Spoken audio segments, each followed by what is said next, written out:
Béranger, photographe au Krakatoa depuis 2017. Pierre Wetzel, photographe également depuis, je sais plus, 98, je crois. Moi, je suis photographe à plein temps. J'ai un atelier centre-ville de Bordeaux, Saint-Michel. Je travaille une vieille technique photographique qui s'appelle le collodion humide. Je ne suis pas photographe à plein temps. J'exerce la profession d'infirmier spécialisé en addictologie depuis maintenant 20 ans. J'arrive généralement un peu plus tôt, de manière à pouvoir faire des portraits d'artistes. Généralement, on demande soit avant les balances, soit juste après, selon leur disponibilité.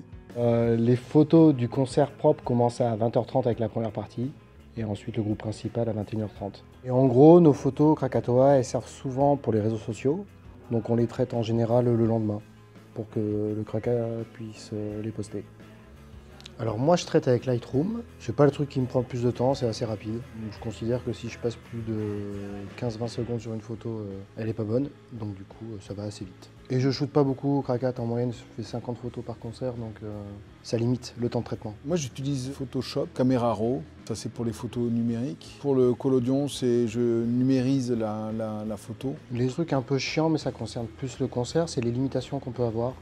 D'exercice, hein. Souvent les règles de base c'est les 3 premières chansons et puis il peut y avoir des petites subtilités, pas le profil gauche, pas le profil droit ou des validations de photos qui deviennent quasi systématiques maintenant. Le collodion humide, c'est une technique qui a été élaborée et mise en place en 1851 par un Anglais. Donc le but du jeu, c'est de travailler avec une chambre, alors pour ce qui me concerne, avec une chambre en bois et un drap noir, et toutes les photos doivent être faites et préparées à l'instant.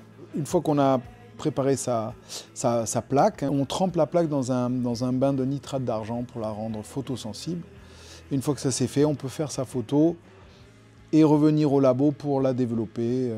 Développement, bain d'arrêt, fixateur, rinçage et séchage. C'est une des particularités du process, être en plein jour lors du fixage. C'est un moment qui est assez magique. En général, c'est le moment un peu magique. Ouais. Au Krakat, comme je t'assiste souvent, c'est là où les artistes kiffent. C'est quand la photo se révèle. Ouais, ouais, on a souvent des waouh, oh, c'est dingue, voilà. Mais moi aussi, je suis le premier surpris aussi. Hein. Je ne sais pas à quoi va ressembler la photo avant qu'elle n'apparaisse. Je pense qu'il y a un lien un petit peu privilégié. Parce qu'on n'est pas sur une séance photo classique.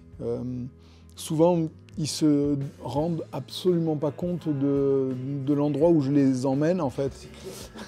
Et donc, ils arrivent dans le labo, ça sent un peu les produits chimiques. Il y a la lumière rouge, il y a des taches de nitrate d'argent, c'est un peu Dexter. Hein. Le Krakatoa est, je pense, l'une des dernières salles en France, enfin, pas la dernière, et des premières à avoir des photographes officiels rémunérés.